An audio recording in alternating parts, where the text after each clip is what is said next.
welcome back to another episode of Love the Real Hills. I'm Renee. And I'm Chris. And we are here for your daily dose of realness. Are you ready, babe? I'm ready. This is going to be really exciting today. Yes. I really love doing this show. I love doing it with you.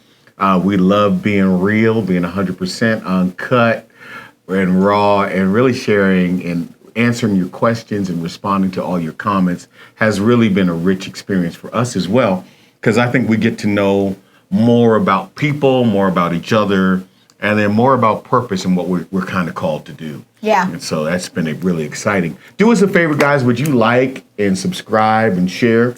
When your little subscription, your like, your thumbs up, it helps with that algorithm, and it's helping us to move up so that more and more people can be aware of our platform and we can reach more people and encounter more people. We really appreciate it if you take a moment just to hit that little like button and to subscribe. That thumbs up is going to be a real blessing for us. Yes, go ahead and follow us on Instagram. And don't forget, send your questions to our YouTube chat. We want to hear from you. We want to know what you're thinking, what questions you have, even topics that you want us to talk about. Go ahead and put those in our chat, and we'll be sure to do our best to get to them. I know. We've been working through it, and we've been doing pretty good.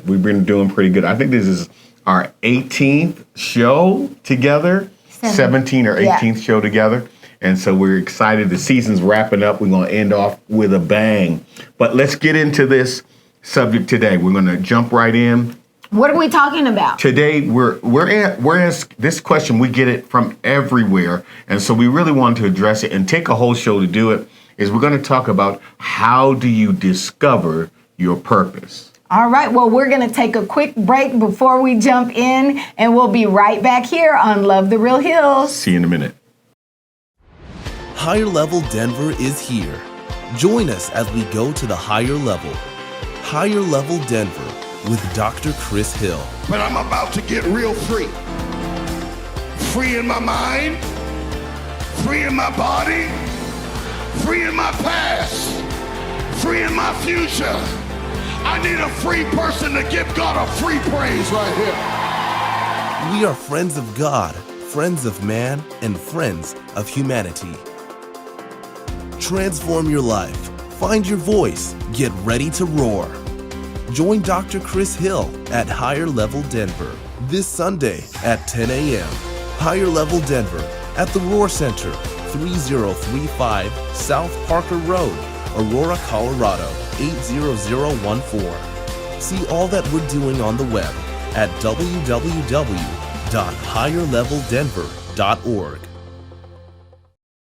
And we're back. We're back. I'm really excited about today's subject because we get asked this everywhere I go, all around the world. When people kind of hear about that I started my path in ministry as a little boy, one of the first things people ask is, well, how did you know? How did you know your purpose? How did you know your calling at such a young age? And so because I knew so young, I could prepare for it earlier and then get to launch into it faster. And I wanted to know, babe, how did you find your purpose? Well, that's a long story, but to make it short. We have time. We have plenty of time. So basically, I probably started thinking about purpose fairly young in my life. What are you talking? How young? Probably about 16, 17, so I really had to take some time to myself and kind of think through what my purpose was on earth, because from childhood, I kind of went through a hard, younger life. So when I got 16 and free, wow, it was like, okay, so what now? No, because you emancipated from your parents. I had at to get away. And that's that. We're going to do a whole show just on our two stories, and because you won't believe these stories when we get to share them. But you were emancipated. So at 16, you're on your own. You're legally on your own at 16, and then you begin to examine your own life. Yes. To determine your purpose. yeah, I just, of course I knew who God was. Of course I was heavily involved in ministry and church and stuff like that. But at that point in life, I really had to really think about it, because here I am in the world and like, okay, I need to figure it out without much guidance at that point. So for me, always the best place to go to know was for me to open my Bible. Okay. And so, I started in Genesis. What do you mean? So you started reading the Bible? Yeah. I read the Bible my whole life, but I set with my Bible with a purpose to find my purpose. Like, there has to be, this is supposed to be my map. This is my map as a Christian human being. This is supposed to be my map, so that this thing has to guide me in some kind of way. Wow. And I started in Genesis and I worked my way through. And the first thing I ran across in Genesis was, the creation. Okay. And part of my philosophy comes from the creation. And I read it over and over and I said, God, what are you saying? And particularly when God made Eve. Okay. Because I'm a woman. Before Eve, there were no women. Right. It was just the creatures, the trees, the plants, all of that stuff. And so he made Eve. Gotcha. And the Bible said that he made her for a reason. And I looked at the Bible and I'm like, oh, he made her to be a helpmate, or so that the man would not be alone. Okay. And I'm like, God, what does this mean? Like, her only reason for being made was so that man would not be alone. And he said yes to me. Yes. So I took that. Okay. And I said, all right, I know that one purpose that I have in life is so that man will not be alone. My job is to find my person. Wow. Who I came out of their rib. Right.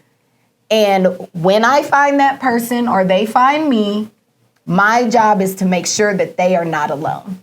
That's my purpose. So I took that and I applied that.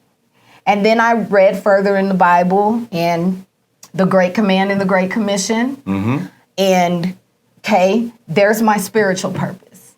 Okay. So now my fleshly purpose is to be with my partner and make sure that they're not alone. Wow. My spiritual purpose is to go out and tell everyone about Jesus, make disciples, and so they know about the Lord. Okay. That's my job. Those are my two purposes, pretty much, to sum it up and to make it very simple.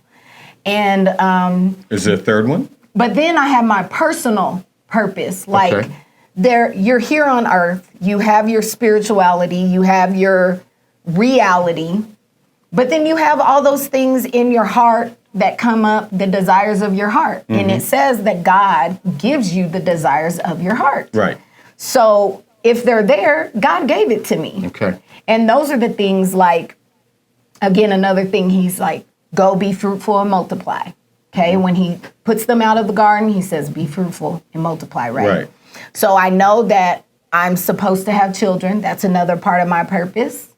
Right. So To when have you're children. reading these things, and they're kind of things that are jumping out to you, they're Christian words, they're bear witness with your spirit. Yeah. And so they were kind of really personal to you. And because someone else may read that and they don't see that in that. Well, the Bible, we're supposed to read the Bible like children. We're supposed to go to God like children. And it's very plain. And I even took it so far, the more I got spiritually in depth with training and going to ministry classes, I started to learn about, the Touch Bible and the Strongs and breaking down the words. But at the end of the day, it meant what it meant. He put us here They say so that man They say I'm hard. They say I'm hardline. won't be alone. They got to meet my wife And because then- Renee is no joke. Okay, but I like what you I said. don't like to add. Let me kind of put it together. Okay, so your marital purpose was to Be there. make sure that your partner Is not alone. That Your person includes everything. is Whatever not they alone. need me to do in their world so that they don't feel alone, that's what I do. Your spiritual purpose is to make disciples, to Yes, advance go the kingdom out. of God. Tell people about Jesus, bring them in, teach them, help them to grow, mentor them in the things of God. And then your personal was, you felt like when you saw that be fruitful and multiply, that was an instruction to you to Have children. have children. The Bible says that I am to leave, a righteous man leaves an inheritance for his children's children. Okay, why would that be a thing in the Bible if I wasn't meant to have children that have children? Wow. Like, so yes, I should have children. Like whether I wanted to or not, or whether it was a thing or not, this is what it says. I'm just going off of what the Bible says. I don't put my upbringing on the Bible. I don't put my philosophies on the Bible. Right. I don't put outside thoughts and other people's opinions on the Bible. I read the Bible as a child would, very literally, and I take it very literally, and that's what I want to do. And so after applying those things, and like you were saying, then I got to my personal. Right. And so were there more than personal than just having Oh children? yeah, there were things like, with Career. me having, career, what I wanted to do, but still that was kind of like secondary because I didn't really find that. Now, when I read The Virtuous Woman, I found out that the virtuous woman, everything except for the first line is who can find a good wife, her price is far more than rubies. Right. Everything else in that scripture is about what she does for her husband. So for me, that was just confirmation of Genesis. Now, let's roll this back, because this is one of the things that I love about my wife, and this is why we're together. Okay, now I'm not saying this is for everybody, and not saying this for everybody, but my wife, when you read The Virtuous Woman from Proverbs 31, she defines that as a wife, which is what he defines it as. So whenever I see somebody as a t-shirt on now, once you told me that, and once I read it again for myself, and I saw somebody with a t-shirt on that says, I'm a Proverbs 31 woman, my first question is either you are a wife now or you're preparing to be a wife. Because you cannot biblically be a virtuous woman. My bad, y'all. Y'all, we told him to turn off I his know. ringer. He didn't. These cats be trying to find me. It's up there. It's up there. I can't get it. I'll give it to y'all. The button. I can't reach that thing. There.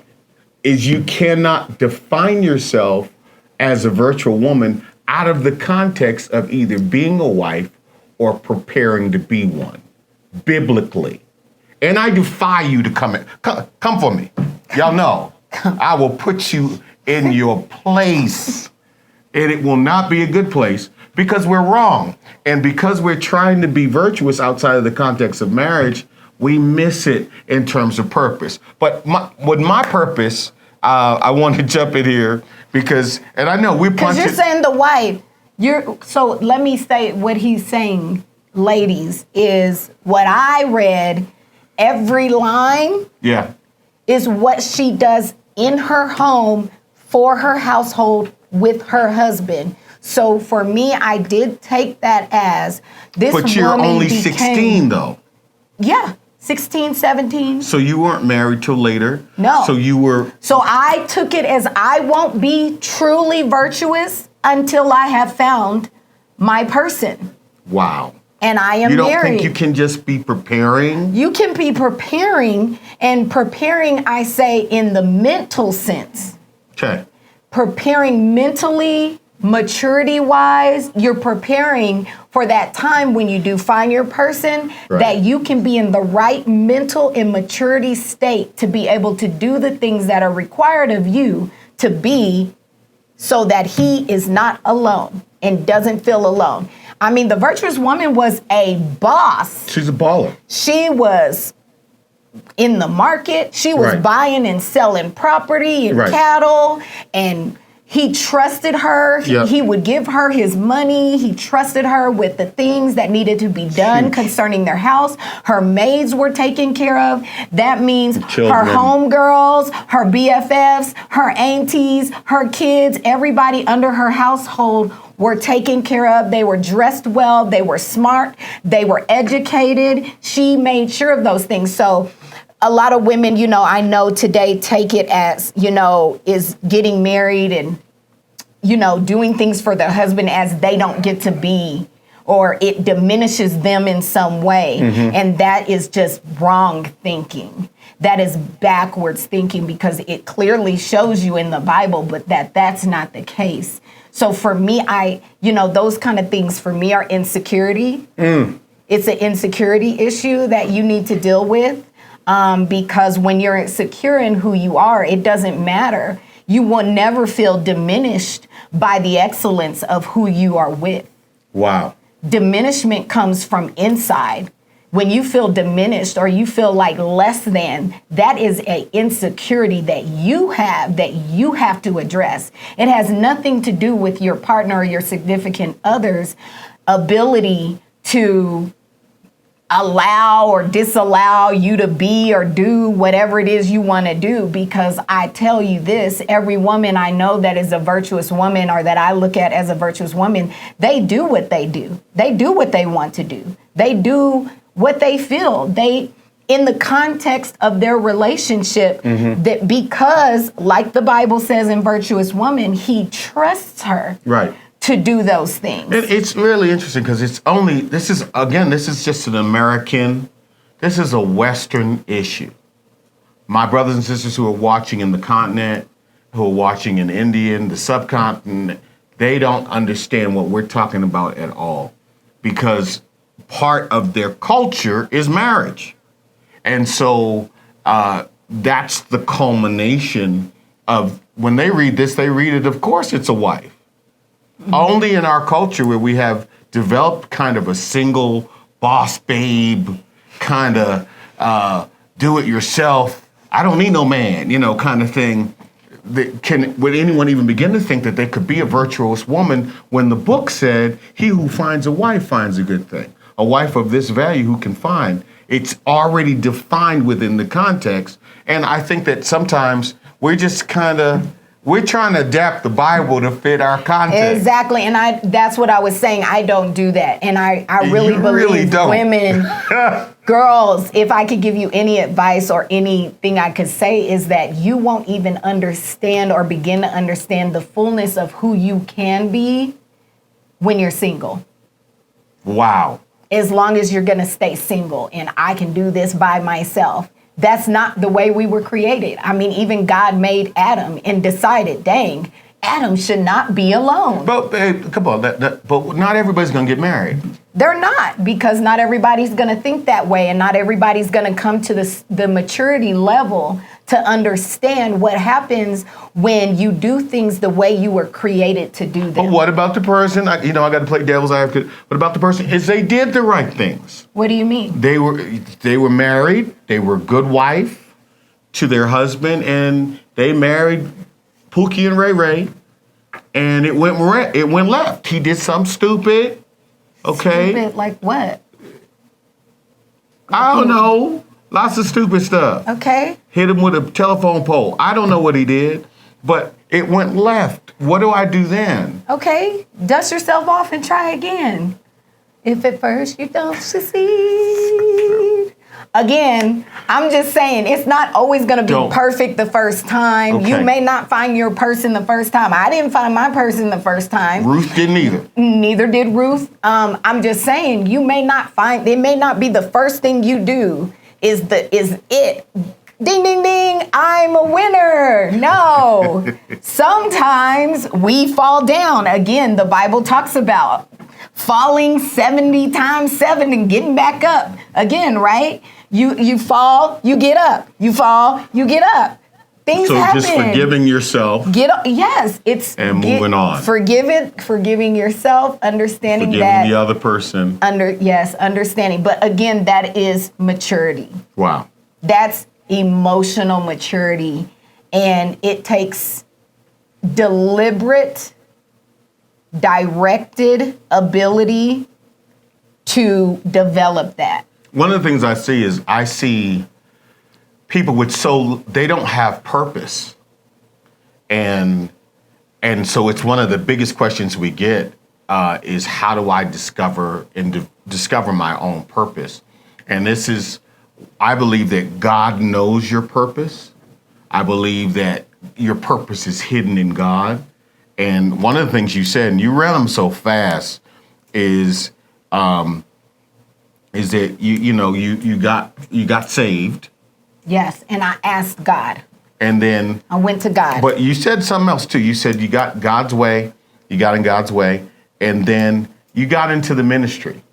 Here's one thing is they want God to speak to them about their purpose, and they don't do anything in God's purpose.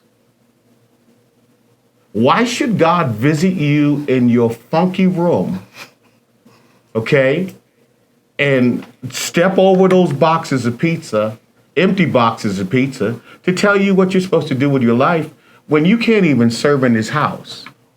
And if we tried to find the last time you gave a significant donation to the church, it would be non-existent. I feel like so often we want God to do everything. Lord, speak to me. You can't even clean a bathroom. You can't work in the children's ministry. You can't even ush. And you want the God of the universe to visit you in your funky room, okay? Make your bed, clean up your room. What's wrong with you? And you want God to give you some touch. It blows my mind, the hubris and the pride that we want. What I love is you're going to ask God for something while you're serving him. My first job in the church was starting the organ. was starting the organ. That was not what I was going to do ultimately in my calling, but if I could be faithful in starting the organ and cleaning the microphones and cleaning out the baptismal pool, if you can be faithful over something small, then he could make you a ruler over much. But very often people are praying and beseeching God in their secret closet for some ultimate amazing thing to happen in their life. But when I come to your house is a mess. And you need to wash your feet. I mean, baby, That's even yours. Even Ruth, she didn't get Boaz sitting in the house with her mother-in-law. Yeah, true. She didn't. She went to the fields and she was working. She was working. He found that attractive. She was working. She was serving her mother-in-law. In that time, that's what she was doing. This is not even her mom. Right. She's going out there to feed her dead husband's mother.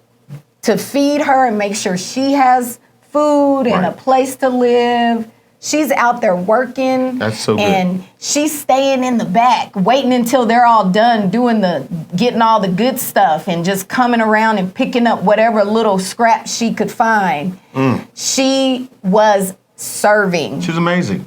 And I did. I went into servanthood. I did not just sit around until, I don't know, something miraculously happened. Because this is what happens, babe, is that I meet them by the thousands, and they want me to walk up on them and give them some prophetic word. And then my first prophetic word to you is, well, what do you do? What do you do at the church you're at now? Well, I don't go to this church. Well, what church do you go to? Well, I watch Bishop Jakes online. Okay, so you contribute to the online church? Well, I haven't given in a long time, but I watch every week. So you're just a freeloader of the gospel. Thank you for not helping nothing. And then you want God to move from heaven and touch you. Those are the kinds of people that no one's ever looked you in your face and said, serve before he speaks. Samuel is already serving Eli before God speaks to him. He's 8. He's been delivered there after he's weaned. So he's been in the presence of God for 7 years before God speaks to him. And so very often we want God to give us this purpose and give me my calling and show me what I'm supposed to do. And we're going to get into all that in the second half, I promise you. But I want to preface my comments with, it is imperative that you serve somewhere. that you serve somewhere, that there's a house of God that God can come and send a word to, and you can receive that word. It's imperative because usually we're talking more secular and we're talking relationship, but people have been asking us, how do I get my purpose from God? I don't want to waste time. I don't want to waste energy. I want to know why I'm supposed to be here. And we're going to get into that in the second half. But I need to preface my comments by saying you need to get active. You need to get served. God does not speak to people who are doing nothing. And with that being said, we're going to take a quick break and we'll be right back here on Love the Real Hills. Join Dr. Chris Hill at Higher Level Denver. Inspirational, motivational, and elevational. At Higher Level, journey with us in reaching your highest potential in God. Because when you go up, I go up too. When you get a promotion, I get a promotion too. When you go higher, we started at the bottom, now we're here. Everybody's going up. I need somebody who knows I'm going up. I'm going up with my family. I'm going up with my children. I'm going up with my church. We're all going up. Join Dr. Chris Hill at Higher Level Denver this Sunday at 10 a.m. Higher Level Denver at the Roar Center, 3035 South Parker Road, Aurora, Colorado, 80014. See all that we're doing on the web at www.higherleveldenver.org. And we're back. We're back. We're talking today about how do I discover my purpose? Yes. And we did the prayer. Please go, if you didn't see the front half, please see the first segment because it's going to help this one make sense. Because we're going to jump right into, I deal with leaders, politicians, pastors, evangelists, speakers, writers, and prominent business people all over the world, globally. And it always breaks down to this, is how do I determine my purpose? Number one, I believe that your purpose is hidden in God, that you're going to have to get into the face of God and to actually pray and ask him, and that he will begin to reveal to you, why are you here? Now, here's the thing. The other thing is that God is an eternal God. The Bible puts it this way, that he's the God of Abraham, Isaac, and Jacob. Okay? So that means that when God is dealing with you, he's dealing with you individually, but he's also dealing with you generationally. Yes. Okay? So he's the God of Abraham, Isaac, and Jacob. That meant that the purpose of the life of Abraham would not just be realized in Abram's life. We're not even going to really see it fully until we get to Jacob. Okay? So when you're asking God your purpose for your life, and we all need to do that, we all need to beseech him and press into him, there are certain things that are not going to even make sense till my grandchildren get here. They're not even going to hold up. It's going to be confusing to see because God is a multi-generational God. And so purpose runs through your family in 3 generations. Okay? It runs through your family in 3 generations. So if you just look at my grandmother, you just look at my grandma B. God rest her soul. She's already in the presence of God. Grandma B was a secretary and she was a part-time maid. She cleaned people's houses for side money. But with that, she was able to send my mother to a better school. And then my mother was able to send me to an even better school. So her life as a maid only made sense within the context of 3 generations. Yeah. Okay? And sometimes we blow it completely because we want God. Nobody wants to be the maid. They just want to be the doctor. But somebody has to be the foundation. You can break a generational curse in your family. You can change a whole way, but God is not going to deal with you solely as an individual, Sometimes he's going to bless you so you can be a blessing to the next generation. And then that next generation may be a blessing to the world. Now, the only person who knows my grandma's name is me and her other grandchildren. And there's only, good God, there's only 5 of us in the earth who even know her name. But we've all benefited. I don't have a cousin that doesn't have an advanced degree because little B emphasized education. I want you to understand this. So first part is you got to look at your purpose in 3 generations. Okay? If you just look at it for you, you may be disappointed because somebody has to be the ground floor. Everybody I talk to in this generation, particularly millennials, they want to, I want to build generational wealth. Well, that generational wealth may mean that you have to take an entry-level job. Generational wealth may mean you might have to work that job for 10 years. While you're building that business. While you're building the business. Same time. Jump in there. That means you might have to work 2 or 3 jobs at once. Side hustle. Okay? You may have to have job A, job B, and business C, and use job A and B to fund business C for anywhere between 5 to 15 years it may take to get it really where it needs to be, to where it's supplementing your income and now can become something that you can pass down to your children. Right. It's amazing to me that I'll see people, they started their business is a year old, and they're ready to quit their 9 to 5. Not smart. And the reality is you are not ready to quit your 9 to 5 until your side hustle or your business can support you 3 times. 3 times. Okay? Now, we've done this. You're looking at 8 businesses. Okay? When you look at us, you're seeing 8 businesses. So we've already done this. I'm not talking off the side of my neck. I'm talking, this is how you do it. And one of the biggest problems is that we want it so fast. We want it to happen so quickly. And because people jump on the YouTubes and they jump on the Instagram and they make it seem like all you got to do is buy their masterclass and they're going to show you how to get out of your job in 3 weeks.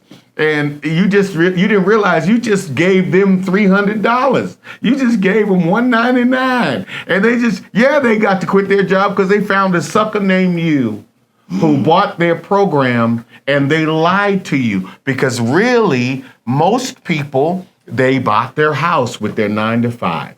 And then with their 9 to 5 job, then they took the equity from that house and put that equity in their sandwich shop or their food truck. And they rocked that food truck for another 5 years until they could buy another truck. And then they took the food trucks into a third truck and the third truck into a restaurant. It takes time. Gordon Ramsay is old. He looked good. Don't he look good? He looked good. He looked good, but he wasn't an overnight success. There's no such thing as an overnight success, except if you won the lottery, and those people are usually broke in a year. Because if you don't know how to make it, you don't know how to keep it. Oh, Sheba, Hey. better stop it now. Okay, okay. So that's the first thing. God knows your purpose. I need you to think more long term. Yeah, slow down. I know for millennials, we have this mindset as that we're not throwing off on millennials. I love millennials. No, I'm a millennial. I know, I love millennials. Anyways, us millennials, we go through our life like every day. You know, we say stuff like, oh my God, I'm so behind. Right. Oh my God, I need to hurry up. Oh my God, I should be a baller by now. No. Trust me, I started very young. I had my first job at age 10. Right. I was cleaning swimming pools. Right.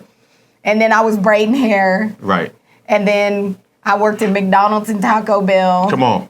And then I worked for many offices. Right. And I worked for chiropractors. Right, I remember that. I worked for business owners. Right, lots of them. Yes, I worked for vacuum cleaner companies. You went door to door? I used to go door to door. You did the Kirby? I sure did. Man. Kirby, Kirby, I bought a Kirby. That thing was terrible. I made some money making Kirby. Yeah, because it was a ripoff.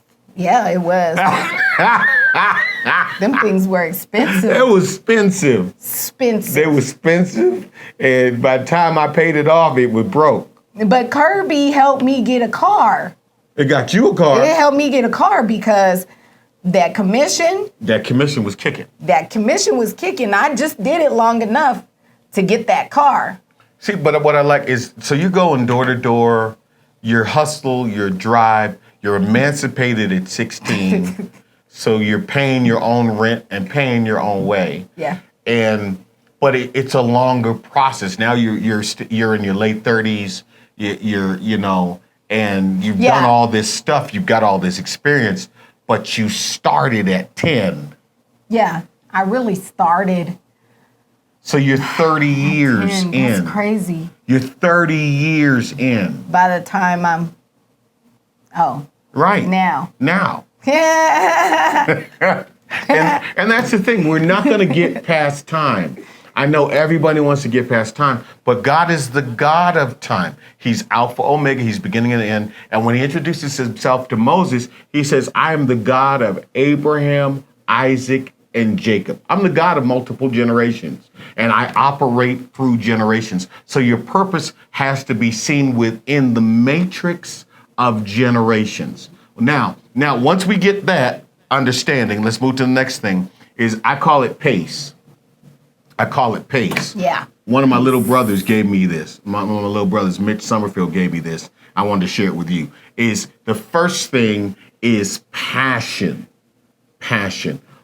We need you to answer the question, what's your passion? What's your passion? What are you passionate about? What is that thing in your soul that's burning? No matter how you try to shake it, it doesn't go away. It's your passion.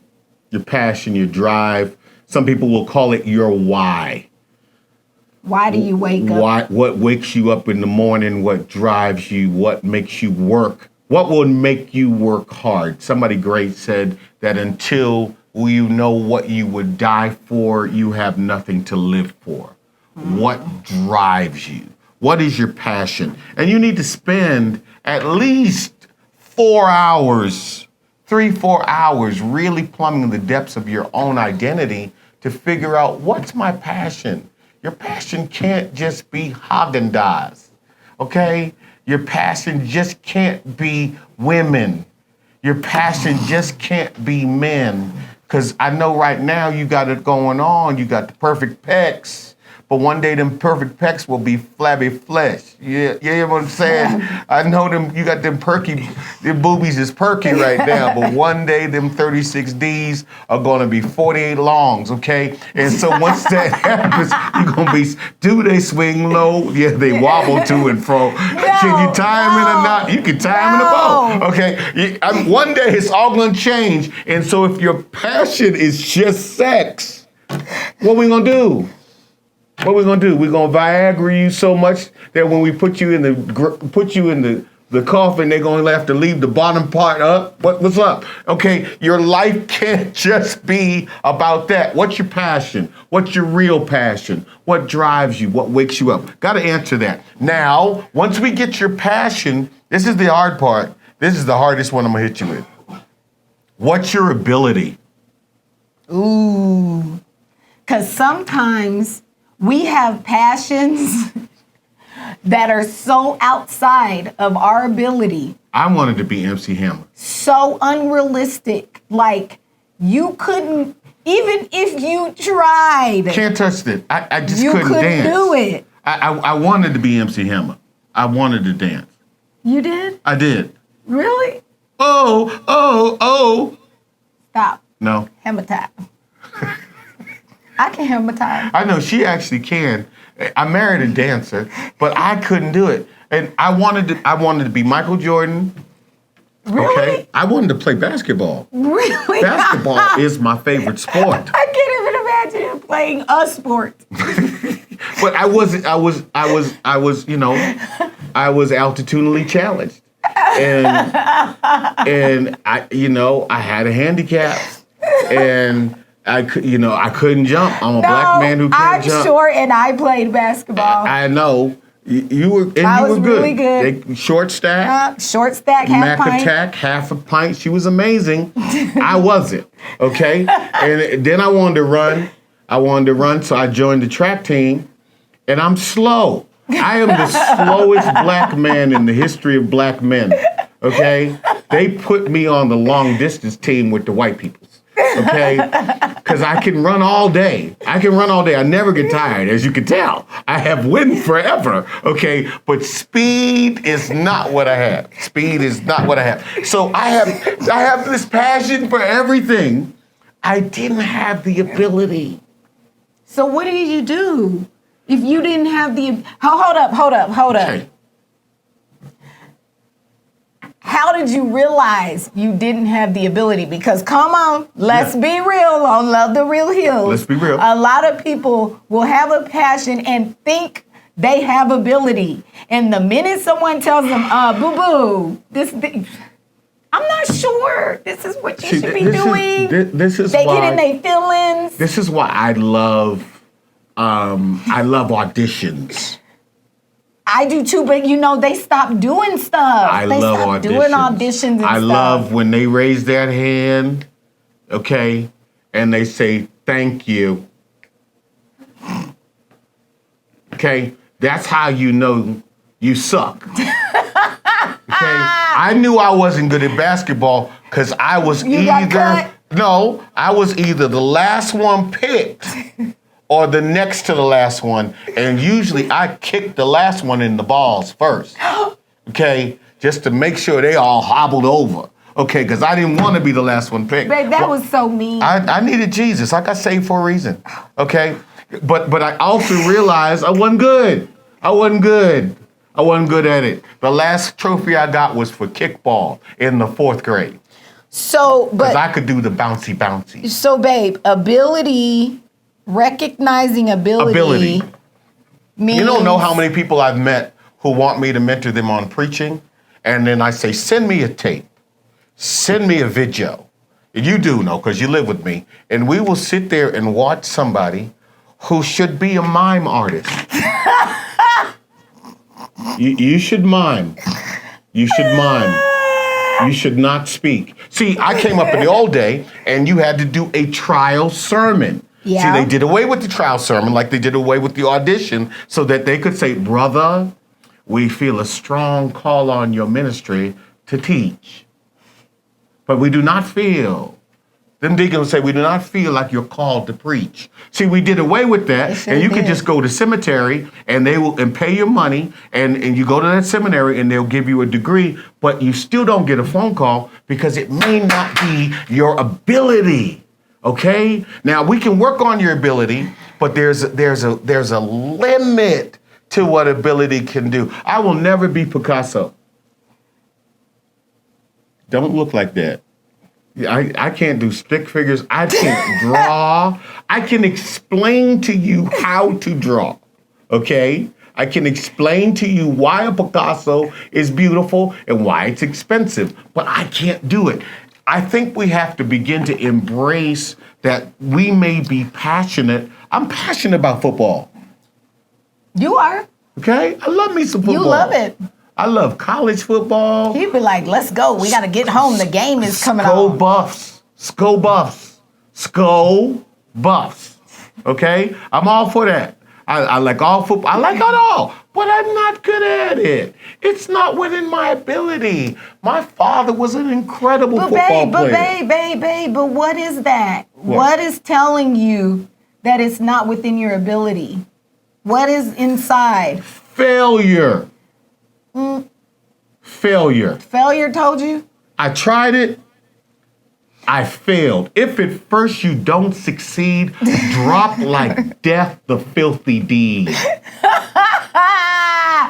Babe, I just said if you don't succeed, dust yourself off and try again. No, that and who sang that? No, I'm not. Who sang that? I'm not answering. Who sang it? I'm not answering. Who sang that song? Babe, no, but this is what I'm saying. She fell off, didn't she? Babe, but some people. She crashed. Babe, shh. What? Some people. So mean. Why are you quoting somebody? No, he's so mean. But No, some I people, need they the have, world. They don't have ability, babe. No. What I'm saying is, If what you're- why inside would you you get into a What something where inside you're going you to is sell telling something you- and you're not a salesperson? But what inside you is telling you that this is not, you don't have an ability here. I see people every day. Yeah. I work with people every day Yep. who think they are good at stuff that they are obviously not. And Failure. they do not ever for 1 second think they're not good at it, Failure. even if they fail. Failure. These are the peoples who go on America's Got What is Talent. that? These are the peoples that go on But the even on American Got Idol. Talent, and they tell them, no, boo-boo, you can't sing. And they They're be like, like, I can sing. yes, I Because their can. parents have lied to them. Their friends have sang, Sharon. Sing it for Jesus. See, when they would bless your heart, when they're saying that, that means shut the hell up. Shut the hell up. They're saying, sing it for Jesus. He the only person who want to hear this. When they start quoting scriptures like, make a joyful noise, they were trying to tell you that you should mime.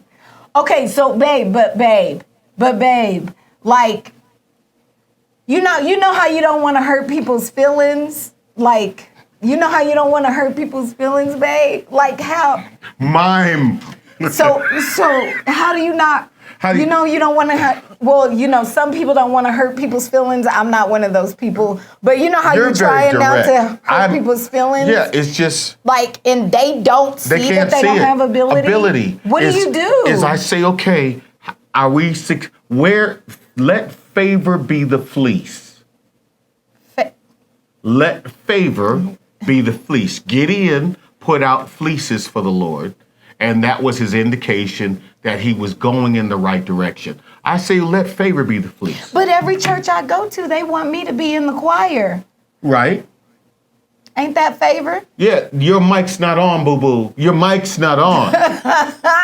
Because you can't hit them notes, okay? Go back and listen to the online. You're going to see you are not in the online mix.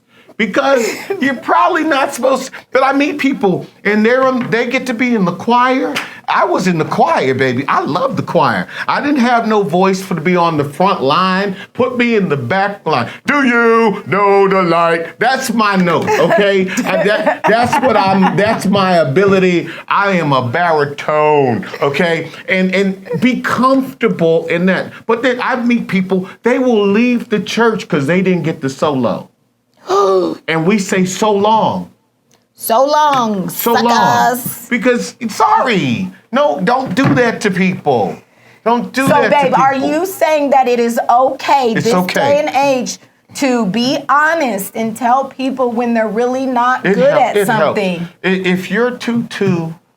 So that's not like, okay, that's not shaming. You know how they say, oh, you're body shaming. Oh, you're I'm not body attitude shaming nobody. shaming. Oh, you're No. this shaming. No, it's not So shaming. if I tell someone you should not be wearing that outfit, No, we disagree there. I think they should because I like to laugh. babe, Okay? I need humor there in my are life. certain etiquettes There's no etiquette. that We're people gonna should have. leave that alone. I'm leaving it. We're moving but on. I'm just saying, We're are you moving on. saying I'm saying it's okay for us to tell people I'm saying in that this if day you're and age really good at it, if that you're they're really not good. if We're talking they're- about no, I'm ability. saying if you're really good at it, go audition. Go find some people who don't know you and get an outside opinion. Okay? So if I know them, I shouldn't tell them. No, I wouldn't. Not unless I really. Now, if they're my homeboy, if they're my friend, and if you got a boogie in your nose, you need someone in your life who'll say, "There's a boogie in your nose." That you need someone in your life who will say, "This is something you probably shouldn't be doing." You need somebody in your life. But I'm an encourager because they're going to call you a dream breaker. No, they're gonna say you're negative. They're gonna tell you and- negative and me. So You're mean. hey, but if you're honest, if someone honestly says, Pastor Hill, Dr. Hill, I want you to come and evaluate my preaching, and my first question is, do you really want me? I have 100,000 hours in the pulpit. Do you really want me to evaluate your sermon? And if they say yes, then I will. Okay? But for the most part, people,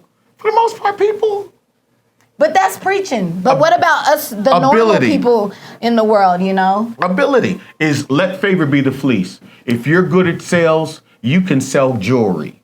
Okay? So before you start selling jets, go down to K's and get yourself a job selling jewelry. Let's see if you have the sales. The people that I know that can sell. Start where you are. They can sell water to a fish. Water to a fish, ice to an Eskimo. Okay? And let's start there So, before we quit passion, our job. Passion, ability, okay? and then Calling, calling. okay? All right. So calling. Calling. Define calling. Calling is there are certain people that you meet that are called to do something. And it goes beyond the pulpit. Have you ever met a teacher, or have you ever had a teacher, maybe in elementary school or middle school or high school or college? God bless you if you can find them in college or university. Someone who had a calling to teach. Yes. Really? You met that one? Name, tell us about her. Her Him. I'm assuming. Her name was Miss Smiley. Get out of here. Yeah. Her name was Smiley.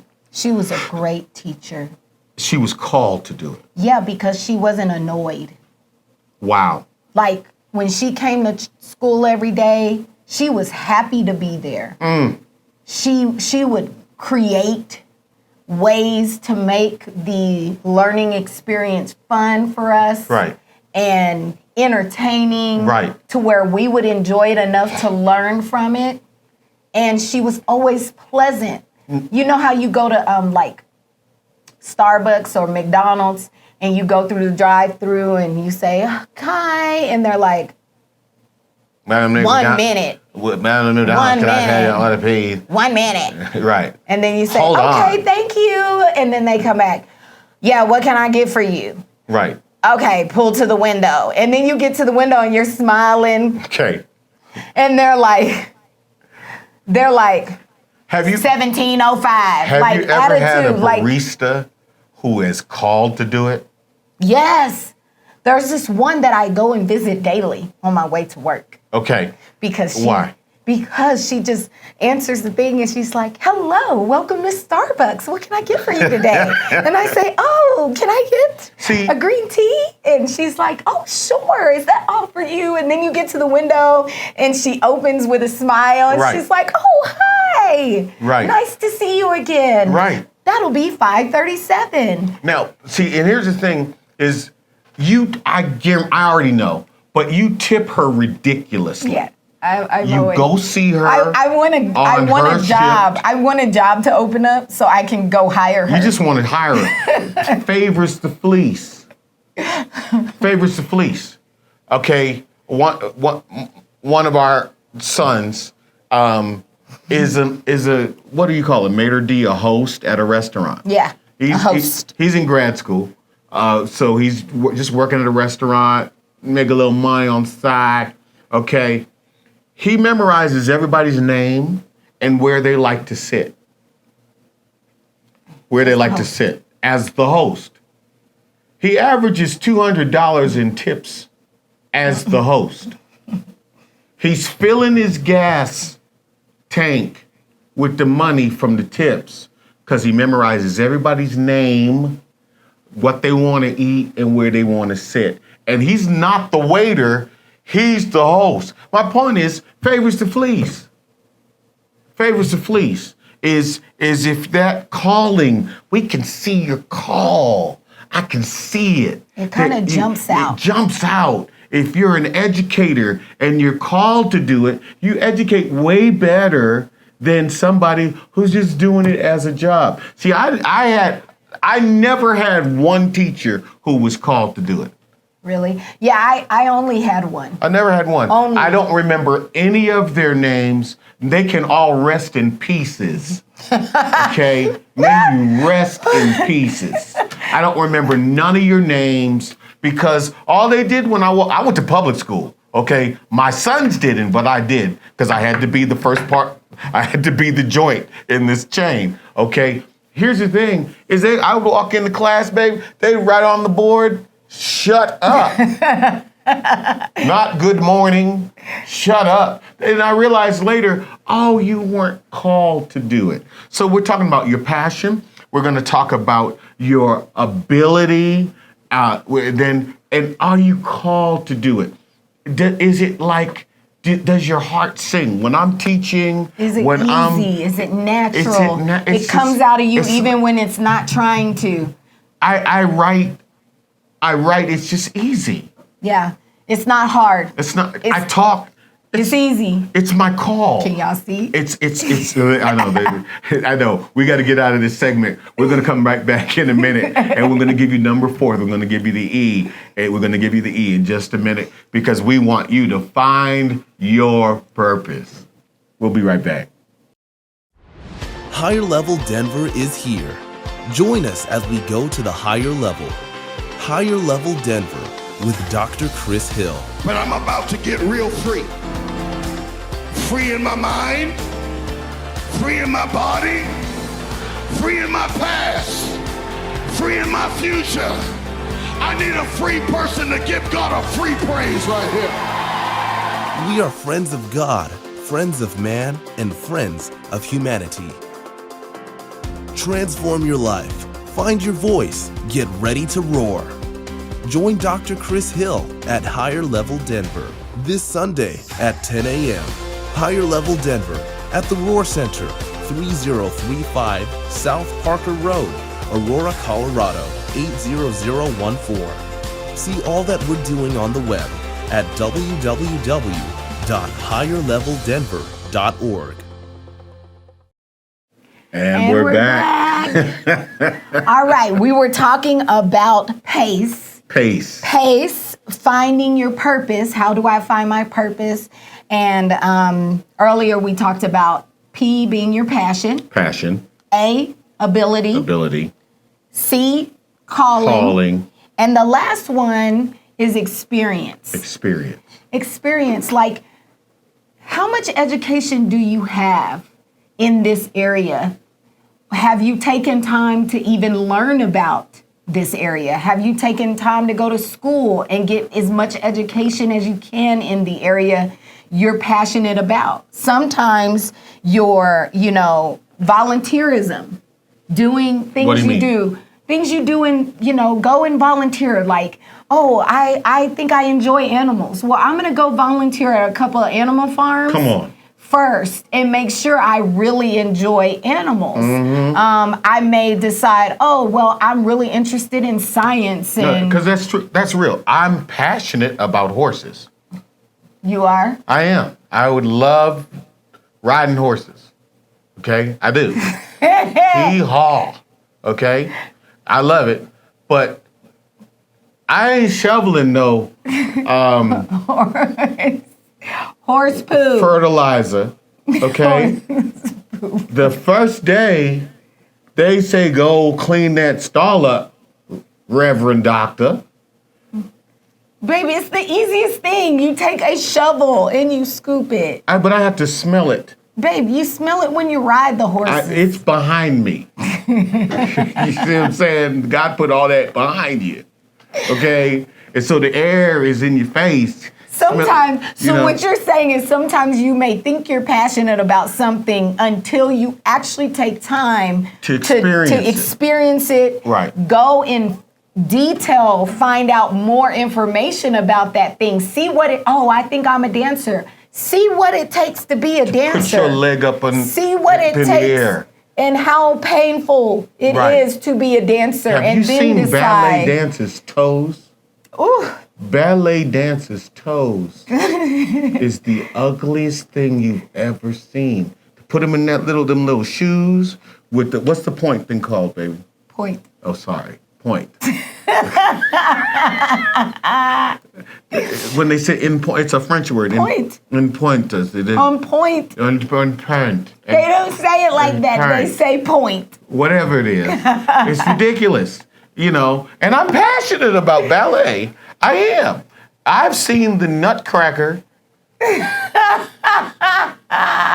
Like every Christmas. Yeah, I'm not supposed to play with You him. know what I'm saying? In his ballet But passion. I'm not putting on the package. You know what I'm saying? I'm not gonna do it. You don't I'm run the not gonna do leotard?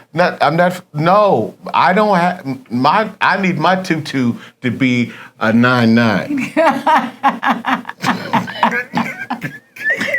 Stupid. Anyways, so guys, you want to take time to I cracked really myself. research, look Experience. in and experience your passion. Okay. What you think may be your passion, because you may find out, you might get in there and find out that you're not as passionate as you thought. Or they want you to be there a lot. You know? I wanted to be fast, babe. I went to the practices and everything. You stretched. I stretched, but they're like run laps, you know? 16 times around. Yeah. And no, No. I threw up at my first race. Have you ever thrown up? No, baby. Yeah, I was running. I was skinny. Okay, I was about 112. Okay, and I ran, and everybody else, number one, they all beat me, and then I threw up after on the side of the track, Oh yeah, no. and You I wasn't was like, supposed to be running. this is not my calling. No, it's not. And then, but the experience was so terrible, you know. Realize. And if I had continued and been like, no, I'm going to be in the Olympics. Get out know? there. People, you have to get out there. You Experience have to it. you have to get out there. You need to try different jobs, try different career paths. I love Go it. and test this out. Go and do this. Oh, you want to be, oh, I like makeup. Let me go see and try. Let me go to a makeup class. Oh, I like to do hair. Oh, well, let me try to do somebody's I want to be a hair. doctor. I want to be a doctor. Let me go shadow a doctor and sit in their office all day and see what it's like to be a doctor. Oh, I want to do this. I actually knew tried somebody. at least 50 different things I in knew life. somebody that they went all the way through medical school, Harvard. They owed $400,000, and they got in rotations and found out that they loved everything about medicine except sick people. Oh, God. Oh, God. Sick people. Oh, God. And so she quit her profession, okay, and had $400,000 in debt over her head. Still has it 30 years later, still got the debt because just no experience. Yes. Just experience it. Try it. Get out there. So this is the Reverend Dr. Mitch Summerfield's list, okay? He helped me with this: passion, ability, calling, and experience. When you look at it through the matrix of these four things, it will help you to discover your passion. It will help you to discover your ability, your calling. And when you add the experience to it, YouTube is a great tool. Yep. Okay, I learned a lot of things off of YouTube. I learned stuff from TikTok. I learned how to fold pants. Amen. That thing is amazing, okay? Well, babe, that's our time for today. Please like, follow, subscribe, and share. Yes. One day you'll find your passion just like Chris, talking. Yes. Follow us on Instagram at Love the Real Hills. We love and you. on our YouTube by clicking, liking, subscribing, and sharing. We'll see you next time on Love the Real. You know what? We're going to do a part 2 to this. Okay. There's some more. There's some more we Yeah. need to talk about with How do I finding- set family So goals? next time we're going to do part 2 of how do I find my passion. Yeah, let's do We'll it. see you next time on Love the Real Hills.